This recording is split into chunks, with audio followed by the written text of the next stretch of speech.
Hey there folks, Luke here with the Outdoor Gear Review. I hope you're all doing well. Thank you all so very much for joining me for the Military Surplus Overnight Adventure 2. This is going to be a lot of fun, and yes, we have a winter storm barreling down on us right now. We got some work to do. Let's get started. Yeah. So my friends, right here in front of us, we have the large size Alice pack. You guys voted on this gear, and we're going to use it for our overnight adventure. So like I said, large size Alice pack here. This thing is packed. There's no doubt about it. Right now, this weighs about 45 pounds with gear, food, and water. Now, I know for our men and women who actually wore these in battle and service, that's probably nothing at all. I'm gonna take a breather here just for a second. Time really is of the essence here. We're gonna have to move fast. Like I mentioned, there is a winter storm coming in.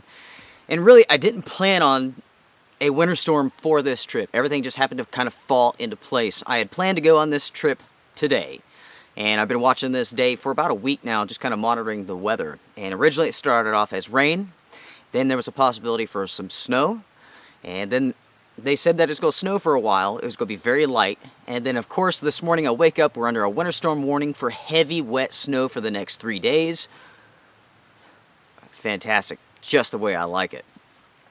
So we have less than 8 hours before it starts. And right now it's pretty dang nice, really. I can't complain at all. But you can see those dark, kind of gray clouds moving in. The first thing that I'm going to do is basically set up camp. I have the improved 3-season bivvy, which you guys voted on. So we're going to be using that tonight. We're just going to be sleeping down on the ground. Fantastic. Now, originally I wasn't going to use a tarp. But since they're calling for the snow, I need to protect my camera gear, so I did bring a tarp along, so we're going to string that up. All we have to do is just find the right place to do it at. So with our tarp, we're going to have to set it up in a way that protects us from the wind and from the snow. Let's get to it.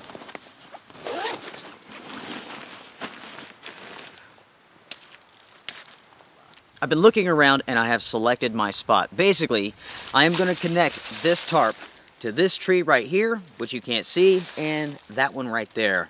And I'm going to set this up in a shelf formation, which I'll show you in just a moment. So we have our United States Marine Corps field tarp, and we have some 550 paracord. Let's do this.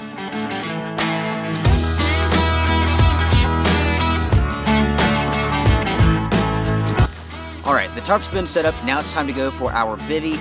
I will bring you guys back when everything's done.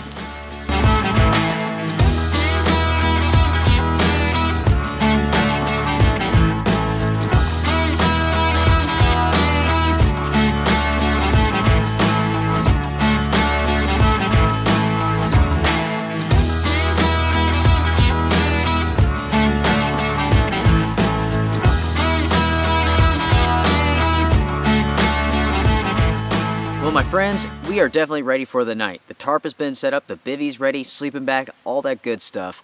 Let me go ahead and show you around. Now with this side here, basically this is a wind block. You have a small little crack down at the bottom for ventilation.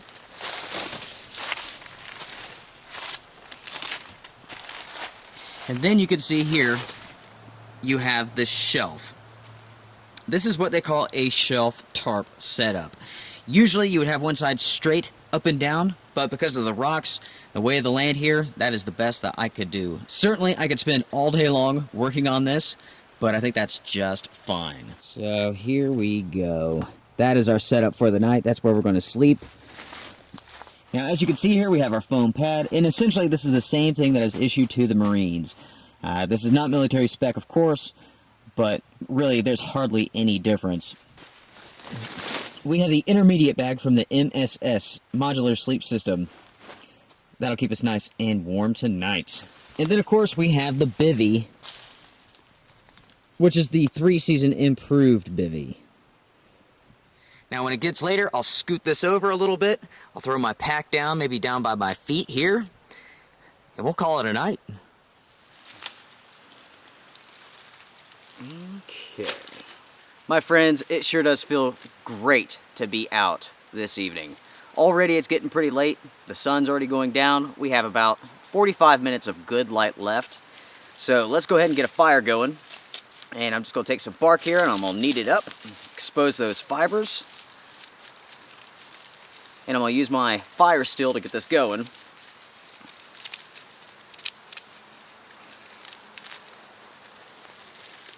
Temperature's starting to drop as well. And basically what I'm doing here is I'm exposing as many of these fibers as possible. So when I strike my ferro rod, it latches on and starts burning.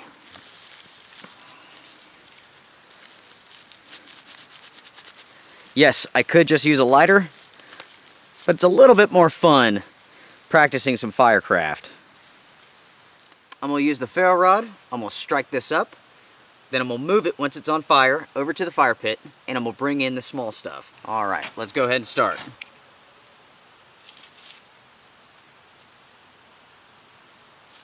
Alrighty.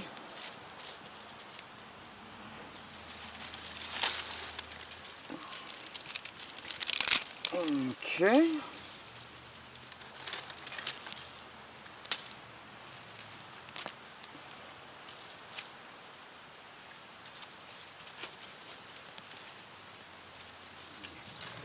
Oh man, that feels good.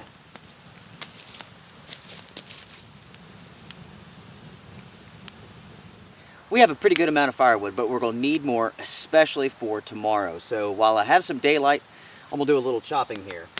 And I'm going to use my Weatherling's axe.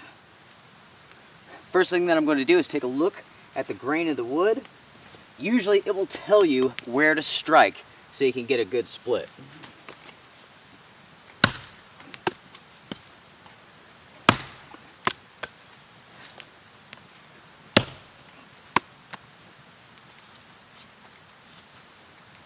There we go.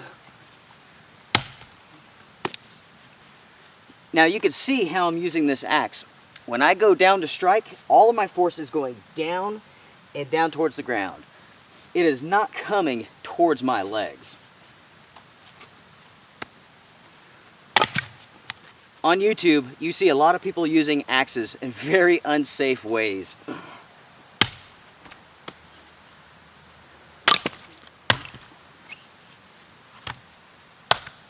Okay, perfect.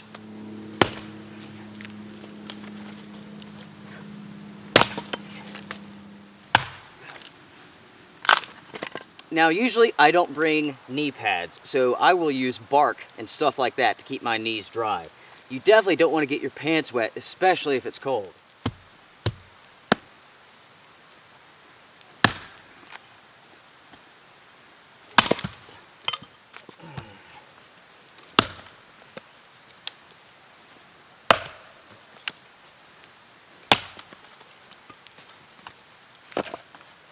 When you're chopping wood, always pay attention to it. Look at it, watch it. You'll see where the cracks are forming. It'll tell you where to strike every single time.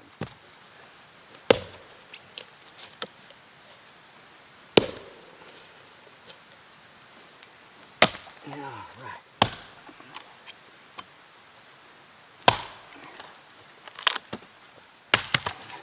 Perfect.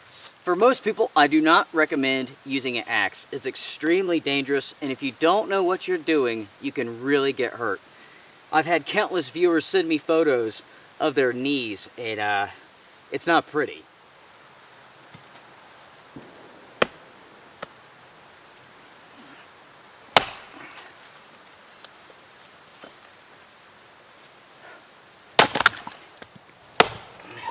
Also, you don't always have to strike from the top down. If you pay attention, it'll tell you that sometimes you could strike on the side.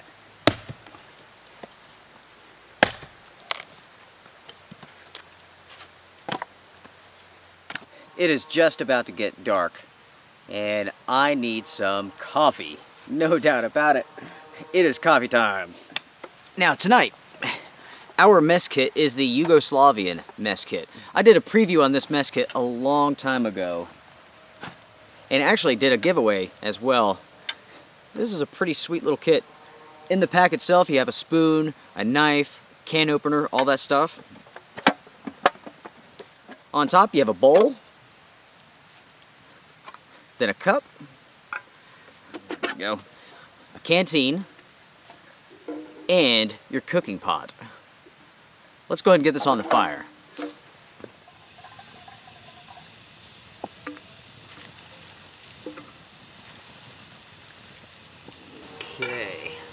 Perfect. For our dinner tonight, we have something very special. This comes from one of our viewers, Thor. Thank you so very much, my friend, for sending these out. This is what we are eating. This comes straight from Norway, and this is a game casserole. This is made by Drenched. This is the real Termat. I'm not exactly sure what Termat means, but hey, that's okay. The company Drenched that makes these has worked with militaries all around the world to develop these. These are freeze-dried meals, just like mountain houses, but they have no preservatives at all. I'm really, really excited to try one of these out. I was going to bring an MRE, but you know how it goes. I thought I had one left over, but it turns out that I ate the last one for our camping trip, our last military surplus trip out. So it's time to restock. For coffee, that's definitely warm enough. We might as well put more water on for our food. Let's see how much water we actually need here. I don't know. It's getting too dark to actually read it, so let's just play this by ear, folks. Okay. Oh, man. Coffee's cooled down a little bit. It's time to drink up.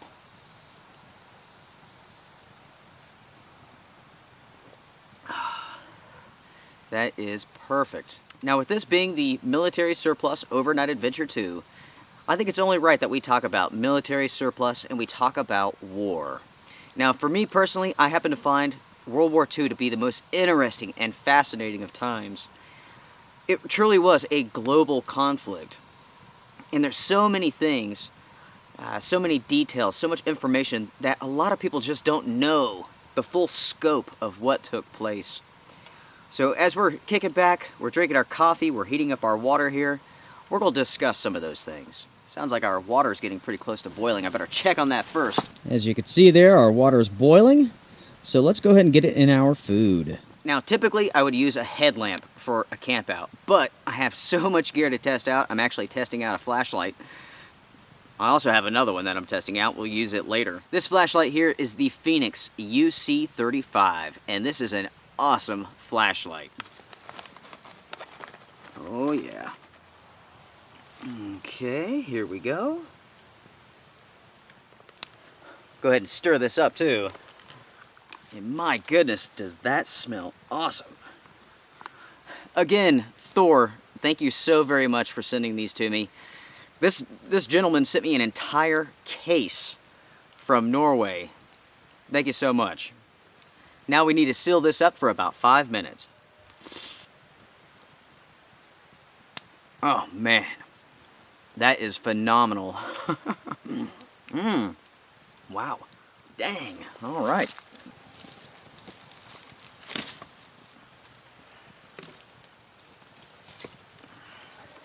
Now we're in pretty good shape. The fire's coming back to life. We can kick back and enjoy our coffee. Now, going back to World War II, such an interesting time.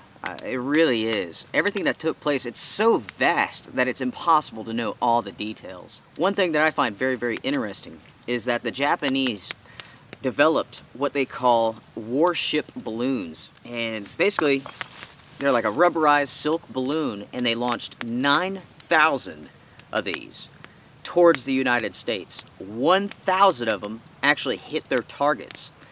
And they went as far as Michigan, where they actually fell and were detonated. Only 6 people were killed, and it happened in Oregon. 5 children and a pregnant woman were killed while they were picnicking. I've never heard of that before until just recently. Isn't that wild? Another thing that I find really interesting is that the Germans, they would allow the Red Cross to send packages to the POWs.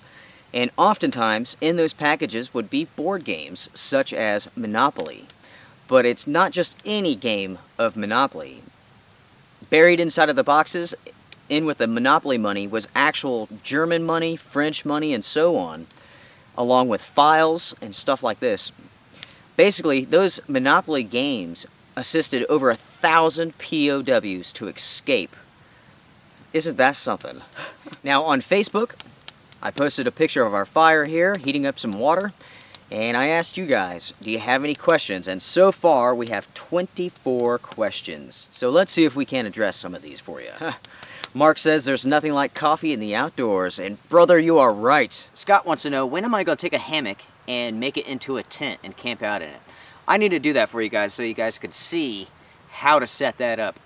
Just in case you're in a situation where there's no trees and you got to string up some sort of shelter. I need to make a note of that. Stan wants to know, are we going to have an MRE? And nope, not tonight. We are actually having this dry tech meal, which in a sense is a form of MRE. Yes, that is the civilian version, but it's fairly close.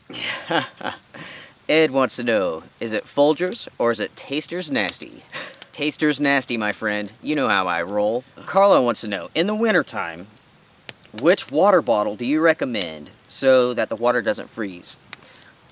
In most cases, it's not about the water bottle. It's actually about the insulation that you have around that water bottle. But of course, if it gets really, really cold, you can't prevent things from freezing. So if you're really worried about it, keep it close to your body while you're sleeping.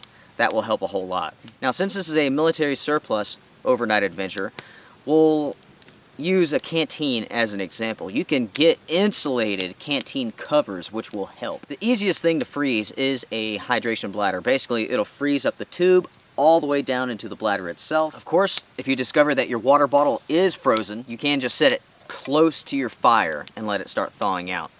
Not close enough where it melts. Now, one thing that you can do is take a sock and slide it over your water bottle. That will help if you don't have some sort of insulation.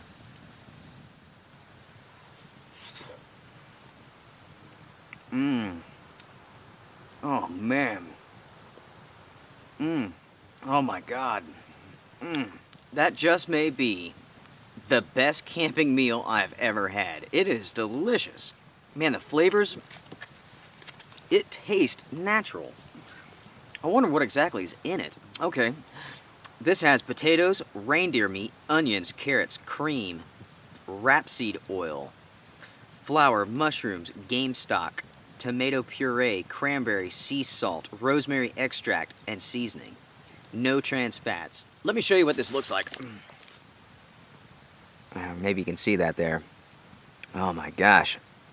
That is so incredibly good. I've had deer meat before,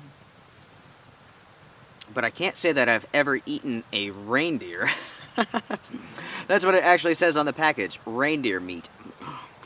Hopefully Santa Claus won't be too angry. Why don't we take a second here and check on the weather. Let's see what the latest forecast is. 35 degrees right now, so not very cold. Urgent winter weather message. Winter storm warning for heavy wet snow later tonight into Wednesday. It says here that there is a degree of uncertainty in terms of timing and temperature. So we may receive up to 7 inches of snow with this storm. The winter storm warning goes into effect at 9 o'clock, which is about 3 hours from now. I hope at some point in time tonight it just starts pouring the snow. Oh my God, that is good. Man, Thor, thank you so very much, my friend. I really cannot thank you enough. This is so good. Another aspect of World War II that I find incredibly fascinating is that a number of American companies assisted the Germans, such as Ford Motor Company, GM, STP Oil, Coca-Cola, IBM. It's amazing how these companies assisted both sides. For example, IBM, they basically went to the concentration camps and set up the computers. And basically, you're talking about essentially a counting machine. And it would count the Jews as they went into the gas chambers. How about that? Coca-Cola. Here in the United States, you would see advertisements with a soldier, a GI, drinking a cola. He's ready to go fight the Nazis, fight the Germans. In Germany, they would have the same thing, but with a German soldier instead. How about that? I'm sure that many of you have heard of Hugo Boss, right? Fashion designer. Hugo Boss designed the SS uniforms and used Jewish slave labor to make them.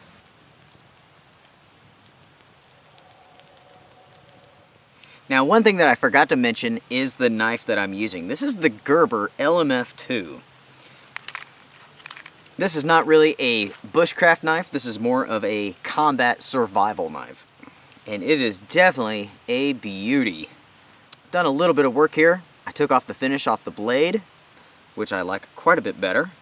Now, as you can see right here where my thumb's at, that is a blade sharpener integrated into the sheath, and that's pretty nice. It does a good job. You could do better if you had a whetstone, but still, in a pinch, I'm glad it's there. Now, supposedly, Gerber sent a lot of these blades to Iraq for the soldiers to use and to test out. One thing that I like to do when I'm out and about camping, I like to test out different blades. I like to whittle with some wood. So why not? Let's play around here. You could definitely make a nice feather stick with it. But really, the purpose of this blade is not to work with wood.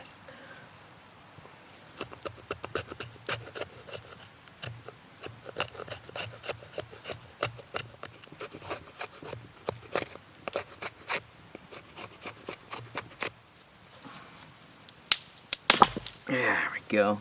One thing everybody should know how to do is to make a tent peg. Sometimes you might break one, you may forget them, so it's always a good idea to be able to make your own. Have the knowledge to make them if you need to. So what I'm doing here is I'm taking the knife blade and I'm bracing it against my leg, right? I'm taking the piece of wood and I'm pulling it across the blade.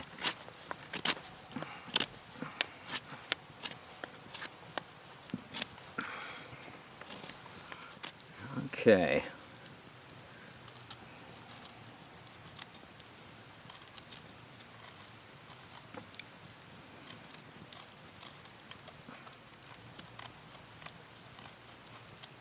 So here's our makeshift tent stake. Not too bad. Like I said, that knife really isn't made for carving. It is not made for woodwork. But being able to make something like this is very important.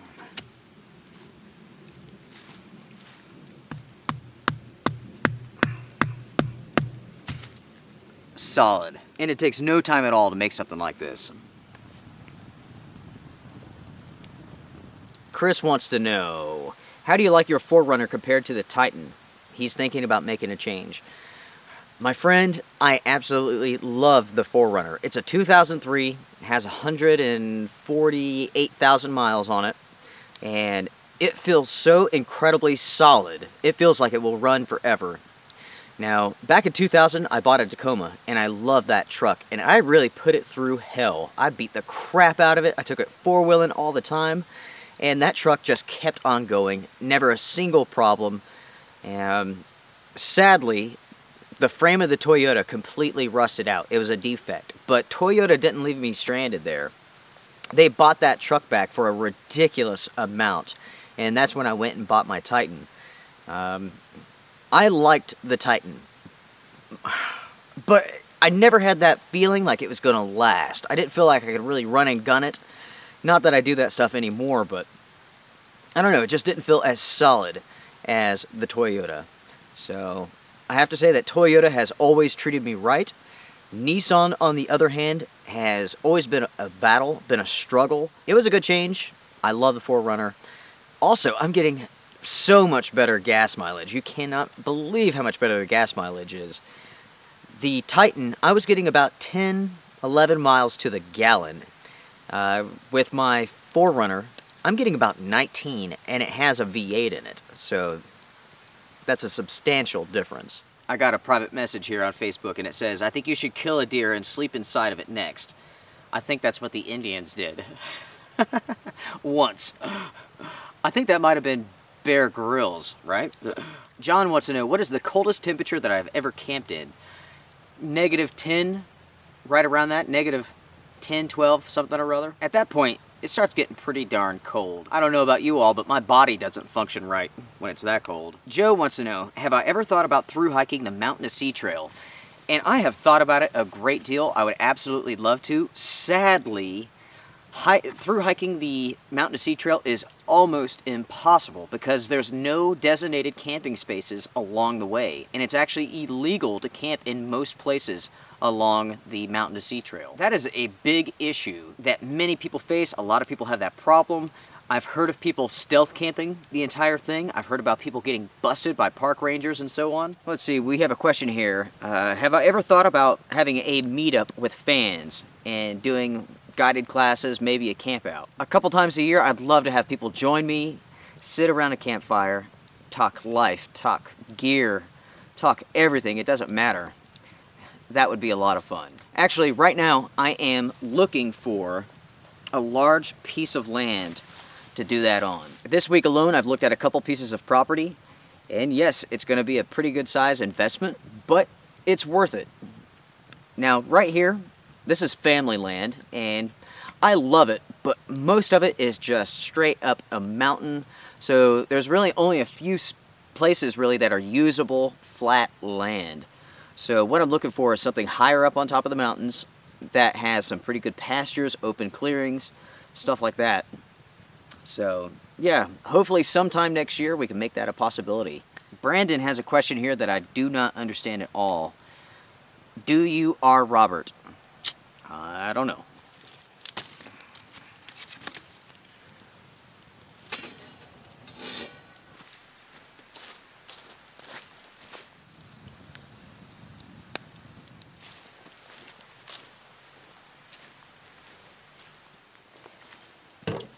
Alright my friends, I have been busy. I brought 3 canteens with me on this trip, 2 full of water, and the third one I just went and filled it up in the creek. The creek is about 200 yards from here. I'm very familiar with this property, so I know exactly how to go there and make it back to my campsite. Now I already drank one of my canteens of water, so I need to replenish that, and I'm going to boil some more. So I have 2 canteens to drink from, 1 to fill up. Now with this water, I am going to boil it.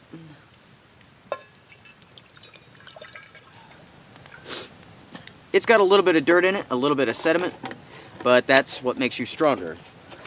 Minerals. So we'll go ahead and get this on here, and we'll get that to boil. As a backpacker, as a bushcrafter, as an outdoorsman or woman, you always need to be thinking about your supplies. Where's your next bit of water coming from? And that's exactly what I'm doing now. I can get this water to boil, I'll let it cool, I'll fill up a canteen, and I'll have water for tomorrow. And while we're waiting, we might as well answer some more questions. David says that I should have been up in Buffalo camping last week. Gosh, that would have been something, right? I believe you guys only got like 90 inches of snow. I say you're still playing in that snow. Or maybe they're icebergs right now. It seems like you guys got a lot of rain too. Gosh, I can't even imagine 90 inches of snow falling at one time. Let's see, have you ever used a multi-fuel stove? And if so, which one is your favorite? I've used quite a few, some really awful, such as the Vargo Titanium Triad XE. Awful stove. It's an alcohol and a solid fuel stove, and very pitiful performance, just not worth the money at all. There's a multi-fuel stove from Espit that's very good. It includes an alcohol stove, just like the Trangia alcohol stove. Cooking pot, the stand. In that stand, there's a base plate. It works very, very well. It's fairly lightweight, and it's very inexpensive. One individual wants to know, why would I go with a titanium stove or cook set over an aluminum one, since titanium is heavier than aluminum? The answer is pretty simple, really. Titanium is heavier. It's denser than aluminum. But with it being denser, you can usually get away with having a thinner pot or stove, whatever it may be, and it will end up being lighter and stronger than the aluminum. Also with titanium, it's non-corrosive, so you don't have to worry about rust or anything like that. So right there, I mean, those are some pretty good reasons to go with titanium. Yeah, you are going to spend more, but you're going to end up with something that's stronger and lighter weight. Alright my friends, well, our water has been boiling for about a minute, and I say that's just fine. Now when it comes to boiling water, there's many different schools of thought. I say, if you have an abundance of water, boil the heck out of it, at least for 1 minute. If you're very, very limited, as soon as you see those bubbles on the bottom, let that go for a while and you're going to be okay. Now with this water, as you can see here, I'm just going to set this aside and let that cool down. As soon as the water's cool, I'll put it in the canteen.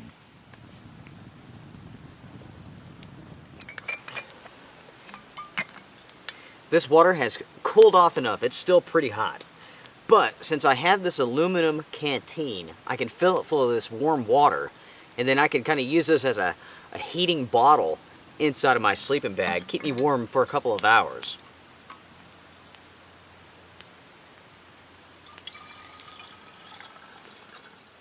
Oh yeah. That feels amazing. Oh man. Tuck that in your armpit, put that between your legs, you'll be nice and warm all night. Alright my friends, well I'm gonna just chill around the fire here. Enough talking, or this video is gonna be like 10 hours long. Some people may like that, some people may not, I don't know. Yep, I'm just gonna chill for a little bit.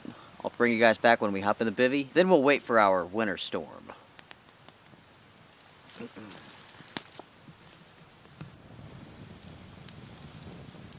Alright my friends, we are now underneath our tarp. We're about to hop inside our bivvy. Taking my shoes off here. Gonna put my tights on, pants off. But that's a show only the missus gets to see. Now about 30 minutes ago I got that canteen full of the hot water and I put it inside of my sleeping bag. It's nice and toasty. I can't wait to cuddle up with that thing, let me tell you. Time to get these damp socks off, get the dry ones on. It makes a world of difference. Alright my friends, well it's about time to zip this thing up, crawl in. Whew, it's gonna be a good night I think. Such an easy shelter to set up here too. And really with this material, it's gonna sag, it's gonna stretch, so it's never gonna be perfect. If you want it to be perfect, you're just gonna have to work on it every couple hours. But for our purpose, it's gonna be just fine. Alright, well, I will bring you guys back if anything exciting happens. Hopefully I'll wake up when it's snowing and I'll be able to show you guys some footage of that. Thank you guys for joining me for this long. I'll see you guys in the morning. Good night.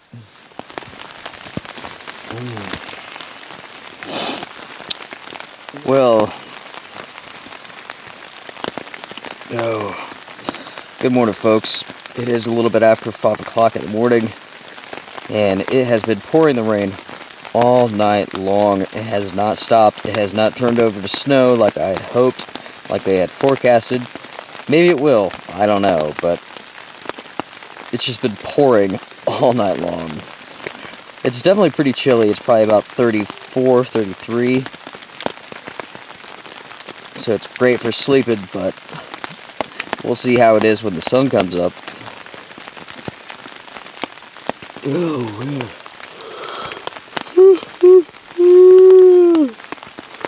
Oh man.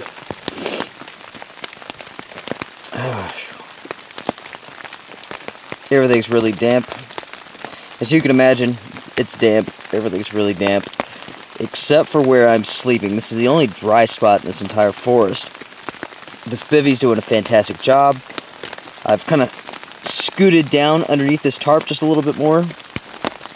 And the foot box of this bivvy's out in the rain and it's perfectly dry.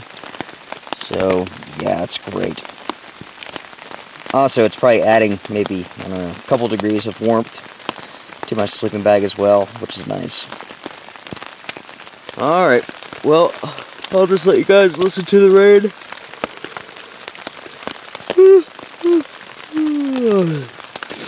And we'll get out of this thing in a couple hours.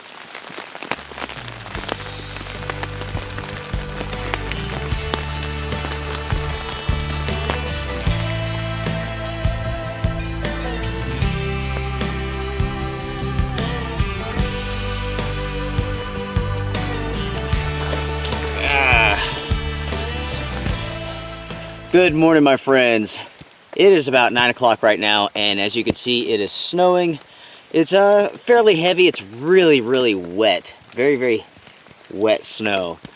But my course right now is to get a fire going. Everything here is soaking wet. It just poured the rain most of the night. But that doesn't mean that we can't get a fire going. You can get a fire going with absolutely soaking wet material, and that's what I'm going to do. Hopefully, I'll be able to record it. Let's see what we can do.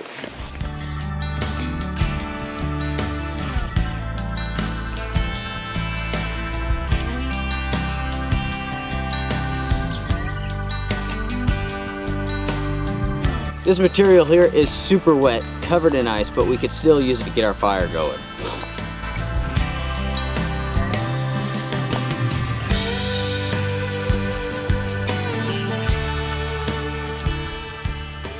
Alright my friends, what we have here is some trioxane, and that's what we're going to start with. We want something that burns for a while, so trioxane, S-Spit, even a cotton ball and Vaseline will work.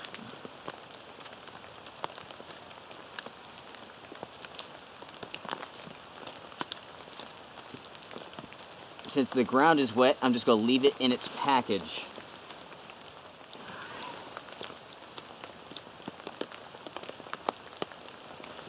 Alright, you may not be able to see it, but it is burning.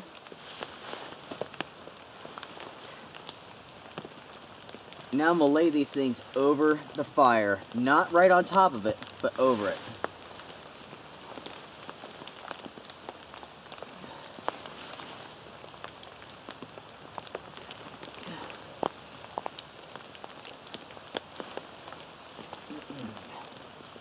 As that heat rises, it will dry every bit of this out, and that is the key.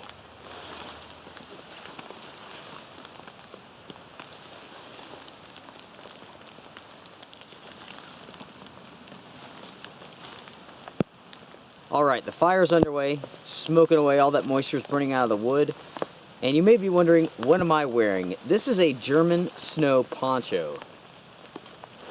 Definitely pretty awesome.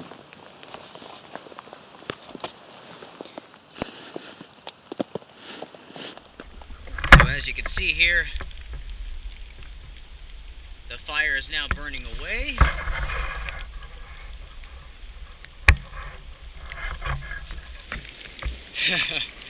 Well, my friends, we have a decision to make. This snow has basically turned over to rain, and I just about ruined one of those cameras there. So right now we're shooting with a GoPro. I'm not sure how good you can hear me. Man, they really messed up this forecast. This is awful. But when you're a backpacker, that's how it goes. Nothing is certain ever. I think since it's switching over to rain, there's no point in trying to film this. I don't have enough batteries to keep the GoPro going that long.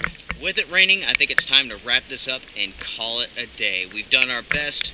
We've fought the elements as long as we could, but sometimes the elements win. My friends, I want to thank you all so very much for joining me for this episode of the Outdoor Gear Review. Make sure to like, comment, share, subscribe, and all that good stuff, and I'll see you guys around. Strength and honor.